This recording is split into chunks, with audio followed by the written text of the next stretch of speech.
네, 시사평론가 강병석 박사와 함께 진행하는 시사 적중 7월 29일 방송 우리 시청자 여러분과 함께 지금부터 출발하겠습니다. 강 박사님 안녕하세요. 네, 안녕하세요. 예, 오늘은 제가 어느 조각상 사진 하나 좀 보여드리면서 시작을 좀 하겠습니다. 사진 준비된 거 올려보시죠. 네, 이 영원한 속죄라고 하는 조각상이고요. 저기 강원도 평창 오대산에 지금 설치가 되어 있다고 합니다. 한국 자생식물원에 설치된 건데, 저거는 제가 보기엔 지금 아베 같진 않은데 일본은 저거를 아베 총리로 생각을 하는 것 같아요. 그리고 소녀성 앞에서 이렇게 무릎 꿇고 사과를 하고 있는 건데, 저 조각상이 아주 일본 측에서 반발이 심합니다. 심하겠죠. 네. 우리 조각가나 설치하신 분들은 그 소녀 당시의 위안부를 좀 위로하고 그런 의미에서 일본의 진정한 사과를 받고 싶어서 설치한 것 같은데, 하여튼 저걸로 좀 앞으로 좀 시끄러울 것 같아서 미리 사진을 우리 시청자 여러분께 좀 보여드렸습니다. 자, 국회 인사청문회가 어제 끝났습니다. 그러면서 이제 그 박지원 국정원장 후보자가 오늘부터 근무를 하는 거죠. 정식으로 이제 국정원장이 됐는데, 저는 이 과정에서 우리 국민들은 좀 이걸 알고 싶어 할 것 같아요. 그 이면 합의서라는 거. 이게 정말 있었나? 우선 이면 합의서 사진을 좀 한번 올려줘 보시죠. 다시 내용은 우리 좀 다 알고 계시지만 우리 박사님 저거지 않습니까? 합의서. 이게 보면 북한에서 작성은 한 것 같다는 느낌은 들어요. 뭐 용어도 그렇고. 그렇죠. 글자체나 용어나 여러 가지 예. 볼 때 이제 우리 거하고는 좀 많이 안 맞고, 그렇죠. 북한 거하고 좀 되게 흡사한 것 같아요. 거의 것 같아요. 이렇게 또 했더라고요. 그 서명한 거 위에 보면 상부의 뜻을 받들어, 이렇게 북한은 그러나 보죠. 그런 식으로 돼 있는 거를 그 전에도 봤죠. 아, 예. 네. 근데 지금 그 당시에 북한 측에서는 송호경 조선 아시아 태평양 평화위원회 부위원장이 서명을 했고요. 우리 쪽에서는 이제 당시 박지원 문화부 장관. 네. 근데 서명의 천은 같다는 거 아닙니까? 글자체는 같아 보이더라고요. 같아 보이는 거죠. 예. 근데 저거를 놓고 지금 국민들은 저게 진짜냐 아니냐를 굉장히 관심이 있고 또 밝혀야 된다라고 생각하는 것 같아요. 박사님 견해는요?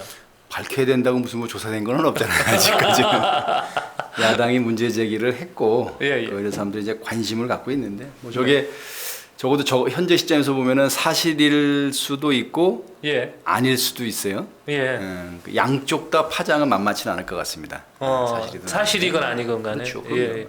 그리고 이제 뭐 사실일 경우든 아니든 저게 사실은 좀 밝히기는 쉽겠나 싶은 생각이 들고요. 뭐 이면 합의인데 정말 저거는 이제 좀 그 관여한 사람 숫자 자체가 얼마 되지 않는 거고. 예. 그러면 그 사람 중에 누군가가 흘리지 않는 한, 네. 이게 뭐 사실로 명명백백하게 드러나길 수도 없고. 예.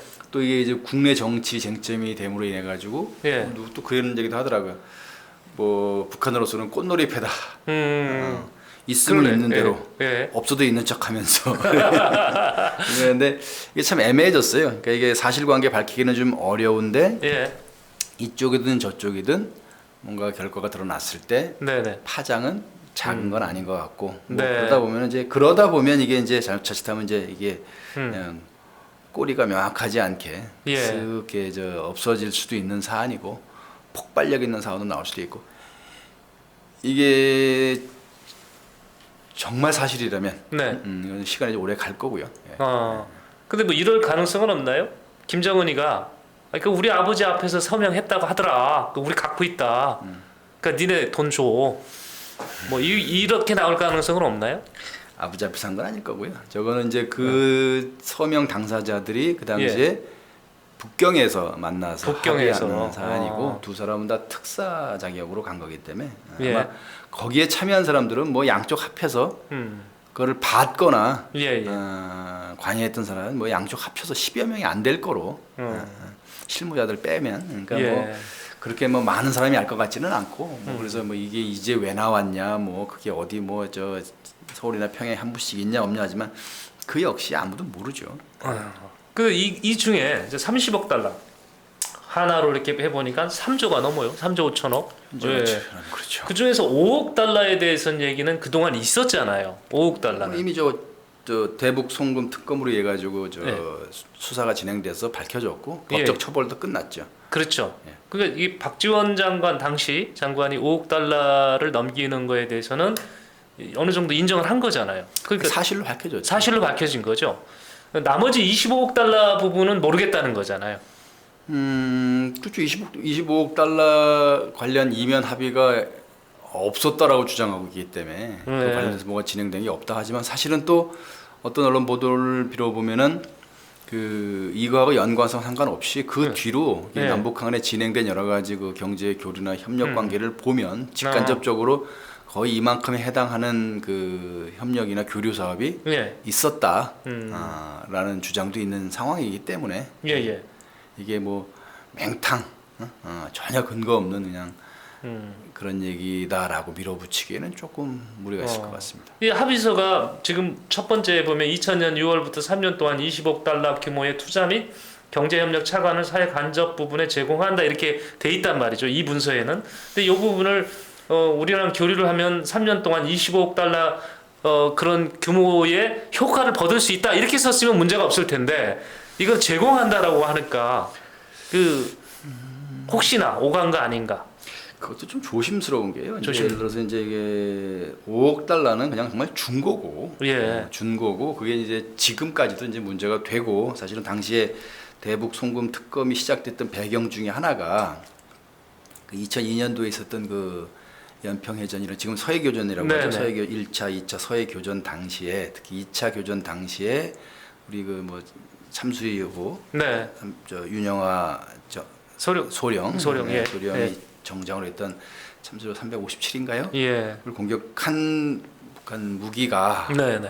혹시 그 올라간 돈하고 관련된 거 아니냐라고 하는 그런 얘기도 있었어요. 그리고 네. 당사 중에 한 명이 그런 증언도 한 바가 있고 그래서 이제 그것 때문에 이제 증언도 된 바도 있고 뭐 네. 그러다 보니까 이제 연관성을 명확하게 밝히기는 어렵지만 그러니까 중요한 거는 5억 달러는 이제 현금으로 올라간 거고 예. 25억 달러는 뭐 우리가 현금 뭐 줬다 하더라도 현금으로 줬다라기보다는 예. 뭐 우리 측이나 예. 아니면 뭐 우리가 관여된 뭐 제3의 기관 음. 예를 들어서 뭐 거기다 그때 당시에 얘기 나왔다 하듯이 뭐 아시아 개발은행을 통해서 뭐 네. 차관이 제공되는데 뭐 우리가 뭐 보증수는 방식이든 뭐든 이렇게 다양한 방식이 있었기 때문에 뭐가 있다 하더라도 25억 달러 부분이 현금으로 그대로 북한을 간 거는 아닐 것이다. 아니었을 거다. 예.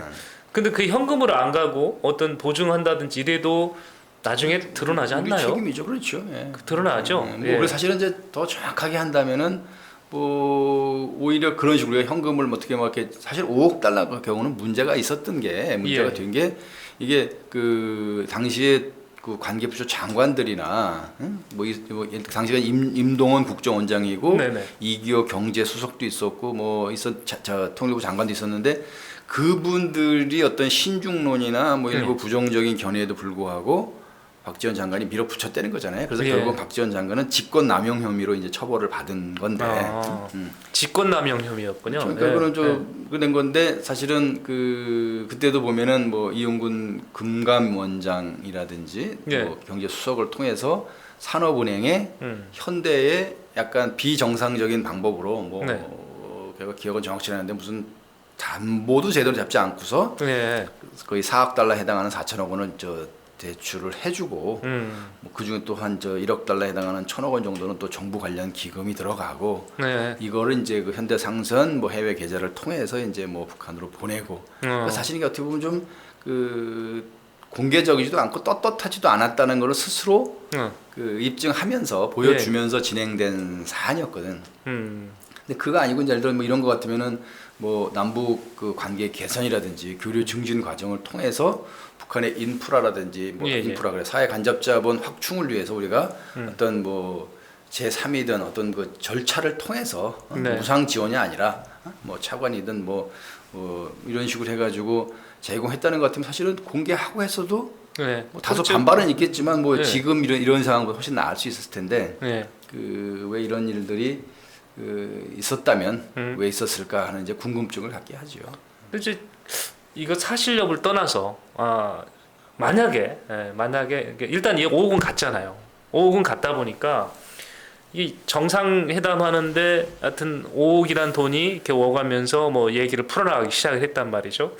25억 달러라는 것이 너무 크다 보니까 이게 만에 하나 사실이었다면 박지원 지금 국정원장은 절대 아니고 뭐 위조됐다고 하니까 또 그분의 말씀에 그래도 국가정보원을 책임지시는 분의 말씀인데 믿고 싶어요. 그래서 그렇지만 만에 하나 아니라고 한다면 북한이 우리가 너무 찔끔찔끔 주는 거에 대해서 지금 이렇게 용납이 안 돼서 이렇게 거부하는 게 많은 거 아닌가 이런 생각을 혼자 해봤거든요. 어떻게 보세요, 박사님? 뭐 두 가지로 다 볼 수 있을 것 같은데요. 예, 예. 네, 첫째는 그럴 수도 있지만, 네. 첫째는 이 문제가 그 북한 측에서 제기한 게 아니고 국정원장 청문회장에서 네네. 우리 국내에서 나온 문제라는 거죠. 예. 이 관련해서 북한이 뭐 확인해준 바도 없고, 그다음에 두 번째는 북한이 그런 거를 기대할 수도 있고, 뭐 만에 하나 이게 사실이라는 거를 전제로 하더라도 네. 북한도 아마 알 거예요. 이 정도 금액을 당장 지금 무슨 뭐 그 우리 측으로부터나 아니면 제3의 국제 기구를 통해서 뭐 차관 형식으로 받든 무상 지원을 받든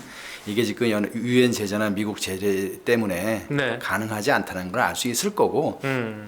오히려 그거보다는 이제 북한으로서는 액수의 다과를 떠나서 예. 당장 급한 상황이 있는 거 아닌가 싶은 생각은 있어요. 당장 뭐 지금 상황이 코로나 급하다. 방역과 관련돼서도 그렇고 우리가 예. 여러 번 언급했듯이 지금 저 모내기철을 지나서 지금 사실은 모내기 즈음에서 전후해서 필요했던 비료. 비료 네. 공급도 충분하지 않았을 거고 네, 그다음에 기타 여러 가지 이제 뭐 그 병충해 방제에 필요한 농약 부분도 있을 거고 예. 뭐 이렇게 보면은 그 올해 북한이 그 식량 사정이 아주 좋지 않을 거다라는 추측은 가능하고요. 네. 더군다나 이제 그 코로나 바이러스로 인해 가지고 여러 가지 예. 경제 활동이 지금 제약이 돼 있고 북중 간의 교역이 거의 중단된 상태라고 보면 북한의 그 그 규모가 크지 않은 GDP도 올해는 굉장히 약 한 마이너스 10% 이상의 감소가 있을 거로 보는 이제 그 전문 기관들이 많고 하다 보면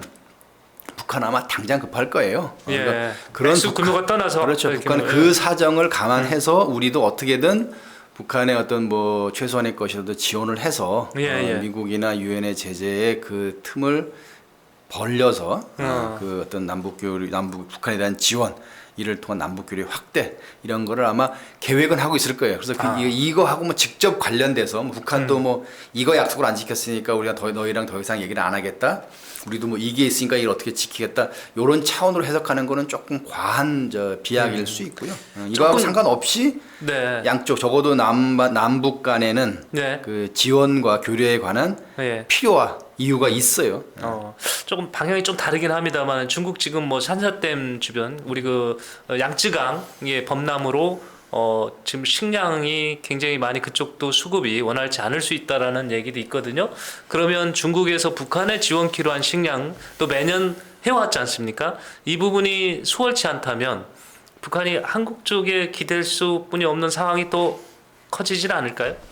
그렇게까지는 중국의 아닙니까? 곡물 생산량, 뭐 농업 생산량이 줄어든다 해서 중국에서 뭐 북한에 보내주는 그 식량 공급의 최대치가 거의 한 100만 톤 정도라고 치면 그게 없어서 뭐 중국이 어렵거나 하지는 않을 거고요. 그렇게까지는 그리고 아니고요. 또 경제적인 이유, 뭐 중국이야 뭐 그 수입할 수 있는 여력이 있는 나라니까. 그리고 북한이 필요로 하는 게 무슨 뭐 그 고급 무슨 쌀이나 고급 곡물이나 무슨 뭐 육류가 아니고. 저가의 뭐 옥수수나 뭐 이런 것들이기 때문에 그 정도는 뭐 그런 이유로 인해 가지고 뭐 중국이 지원을 뭐 변경한다거나 중지한다거나 그런 일이 있을 것 같지는 않고 북중 간은 혈맹이에요. 혈맹이기 때문에 설령 이제 어려우면 자기들 거를 양보해서라도 줄 필요가 있는 그런 관계 국가니까 그건 뭐 현실적으로는 좀 그럴 것 같습니다. 자, 그런데 지금 이제 주호영 원내대표는 믿을만한 전직 고위 공무원의 제보라고 했습니다. 믿을만하기 때문에 또 그분이 이거를 청문회장에서 밝혀달라고 했다고 해서 밝혔습니다. 박지원 원장은 고발하라고 그러잖아요. 절대 아니니까 형사적으로 수사를 하자 이런 얘기인데 주호영 원내대표가 지금 이 과정에서 들고 나온 얘기는 국정조사입니다. 가능하다고 보세요? 가능하겠어요? 그러니까 안 될 것 같아서. 아마 그 박지원 국정원장이 이제 되셨기 때문에 예. 처신하시기도 조금 이제 여러 가지 이제 고려될 게 많으시겠지만 박지원 국정원장이 당사자이기 때문에 고소하면 돼요.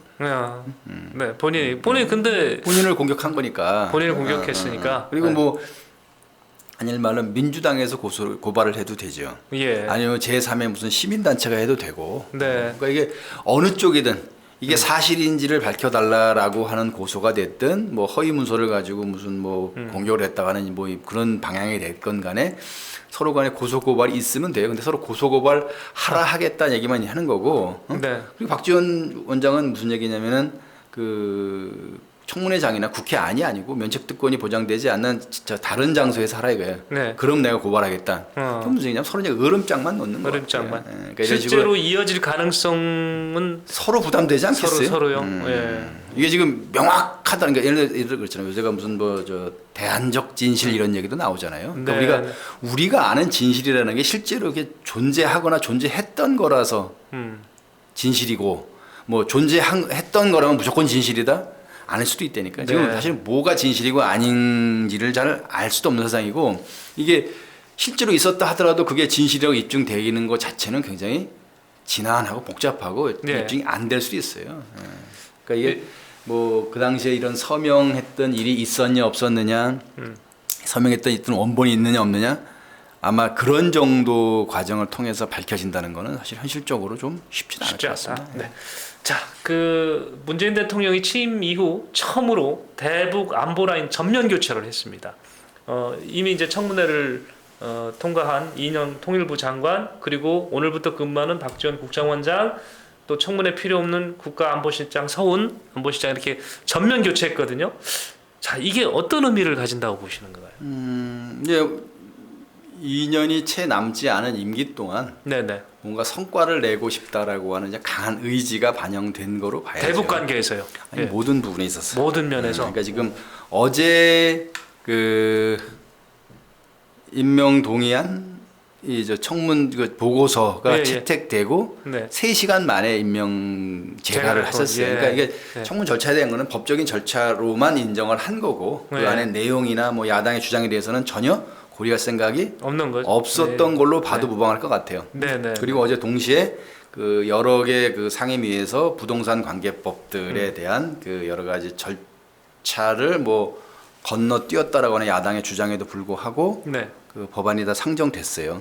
아마 이제 짐작컨대 다음 주 초에 끝나는 그 국회 7월 임시회 안에 네. 그 법사위하고 본회의까지 통과시키려고 한다라는 건데 결국은 지금 저 총선 이후에 최근에 그 국정 지지도 하락의 주 요인으로 간주되는 부동산 문제하고 남북 문제에 대해서 아마 돌파하겠다 의지를 가지고 그런 의지를 가지고 지금 막 밀어붙이는 중이죠. 예. 그런 점에서 어제 있었던 그 법안 그 상정, 네. 뭐 통일부 장관이나 그 국정원장의 임명 강행 이런 것들은 그 하나의 그냥 목표를 가지고 지금 아주 전격전식으로 아주 진군 속도를 빨리 해서 지금 막 그냥 밀어붙이는 그 과정에 같은 축선상에 있다고 봐야 될 겁니다. 근데 지금 대북 관계, 남북 관계가 꼬일 대로 꼬였는데요. 이게 대북 안보 라인을 교체했다고 해서 돌파구가 생길까요? 그러니까요. 그러니까 이제 걱정이 되는 게 뭐냐면은 네. 우리가 남북 관계가 남한과 북한 간의 문제만이 아니고 예, 예. 미국이나 중국이나 뭐 더 넓게 하면은 러시아나 일본까지 포함된 이제 국제 정치 문제로 봐야 되는 거잖아요. 네.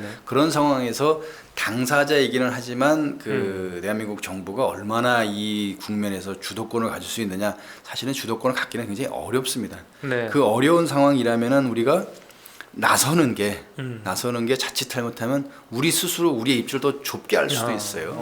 그러니까 이게 우리 스스로가 우리가 칼자루를 쥐는 게 아니고 자꾸 칼날 쪽으로 우리 손을 이렇게 옮겨가는 형국일 수도 있다고. 이미 다 이게 액면이 표현이 그렇다. 우리 의도가 너무 많이 드러나 버렸잖아요. 네. 어떻게든 그 북한과 대화하려고 하는 인사를 중심으로 대북 라인을 다 개편했으니 그 우리는 북한에 대해서는 이런 메시지, 미국에서 이런 메시지를 이미 다 줬어요. 미국은 이미 어떻게 할지 모르지만 이미 양쪽 다 모든 관계 당사국은 알고 있어. 예. 근데 상대방이 호응을 안 하면 어떡할 거냐 이게. 그렇죠. 북한이 예를 들어서 이름에도 불구하고 박지원 국정원장이나 이인영 통일부 장관과 진지하고 현실적인 대화와 교류 그리고 관계 개선에 나서지 않는다면 나서려고 하는데 뭐 보이지 않게 간접적으로 이렇게 저렇게 미국이나 주변국에서 막고 실질적인 진척이 안 되면 그러니까 우리는 그냥 우리 속내만 드러나고 실제 성과가 없는 그런 상황도 생긴다 이거죠. 또 하나 이제 북한 문제를 놓고 보면 하나 이제 우리가 될 수도 있고 안 될 수도 있다고 보는 게 박지원 장관이 이제 뭐 여러 가지 국정에 관여한 이력들은 화려하신데 중요한 건 대북 문제에 쓰는 요건. 네. 그 2000년 남북 정상회담을 성사시키기 위해서 사전 협의를 그 합의로 이끌어내기 위해서 네네. 그런 약간 무리한 이면 합의를 강행하고 거기서 북한에 대해서 5억 달러를 제공하고 뭐 어쩌겠다 이런 걸로 인해서 막 이거 했던 국내적으로 처벌받은 상관없이 네. 그거 이외에는 구체적으로 또 다른 무슨 뭐 그 특사로서의 무슨 역할을 하고 남북 관계 개선에 어떤 뭐 결정적인 돌파구를 만들고 또 다른 교착 상태를 뚫어내고 했던 기록은 없거든요. 아, 예. 그리고 당시에 이제 카운터 파트를 할 수 있는 사람이 아까 이제 거론하셨던 송호경 그 아시아 태평양위원회 부위원장, 그 다음에 이제 당시에 김양건, 네. 아주 실무로 내려오면 뭐 최승철 이런 사람들이.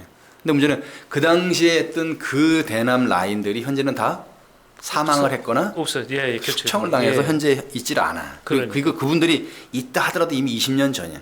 예. 그 당시는 김정일 위원장 시대고 지금은 김정은 위원장 시대라서 네. 김정은 위원장이 집권한 이후로 계속 그 스텝들을 바꿔 치우는 와중에 대남 라인들도 그 뭐 통전부하고 외교부를 왔다 갔다 하고 있잖아요 지금. 네, 네. 그래서 뭐 대미 대화가 잘못됐을 때는 통전부를 잠깐 내쳤다가 다시 이제 지금은 다시 이제 외무성을 조금 다시 밀어내고 다시 뭐 김영철 중심으로 통전부로 뭐 주력을 바꿨다 이런 평가도 나오는 상황이기 때문에 지금 그 군부 출신 통일전선부 라인들이 그 박지원 국정원장과 무슨 인간적인 신뢰와 그 서로 간의 이해를 바탕으로 네, 대화가 될까 싶은 생각 그리고 그게 하루아침에 쫙 되겠냐. 지금 실제로 이 정부가 뭘 할 수 있는 기간은 제가 보기에 1년 6개월에서 1년 길어봐 1년 10개월이야. 내년 모르겠어요. 9월, 10월, 11월?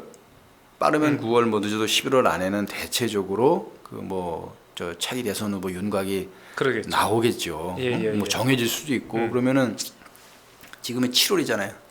그러면은 뭐 1년 뒤 정도는 사실은 뭘 하려고 해도 하기가 쉽지 않을 수도 있어요. 그러니까 지금 아마 필요하다면은 올 하반기하고 내년 상반기 중으로 뭔가 저 구체적인 성과가 나오지 않으면 그 뒤로는 아마 더 진행되기 어려울 수도 있고 더군다나 올 10월달 미국 대선 지금 100일 남았는데 미국 대선 결과에 따라서 미국도 무슨 뭐 대통령이 뭐 트럼프가 재선을 하든 뭐 바이든이 저 이기든 어느 쪽이든 사실은 그 새로 출범하는 저 행정부에 있어서 최우선 과제가 북한 문제는 아닐 가능성이 크거든요. 그러겠죠. 그러면 이제 뭐 출범하고 내년 취임식까지 가고 뭐 이러다 보면은 내년 상반기, 뭐 내년 이맘때쯤 돼서 무슨 뭐 이렇게 뭐가 진행될 수도 있는데 그때 되면 또 우리가 아무것도 못 할 수 있어요. 네. 이래다 보면은 이게 지금 약간 그 지금 이 저 청와대나 정부 여당에서 약간 지금 조급해요. 마음이 급하겠어요. 우리가 조급한 게 보이잖아요 지금. 어제 그런 뭐 이게 사실은 뭐 힘에 저는 어제 뭐 좀 다른 건이 있냐면은.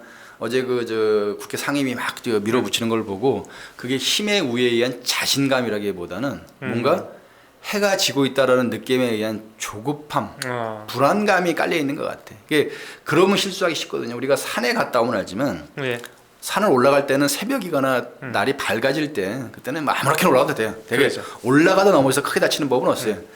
잘난 척하다 미끄러지는 수는 있어도 내려올 때는 해가 지고 있어요. 그리고 이미 또 해가 되게 질 때 보면 아무리 우리가 그 서쪽 방향의 산을 내려오다 하더라도 그늘이 진다고. 그럼 발걸음 조심해야 돼요. 산을 내려올 때는 천천히.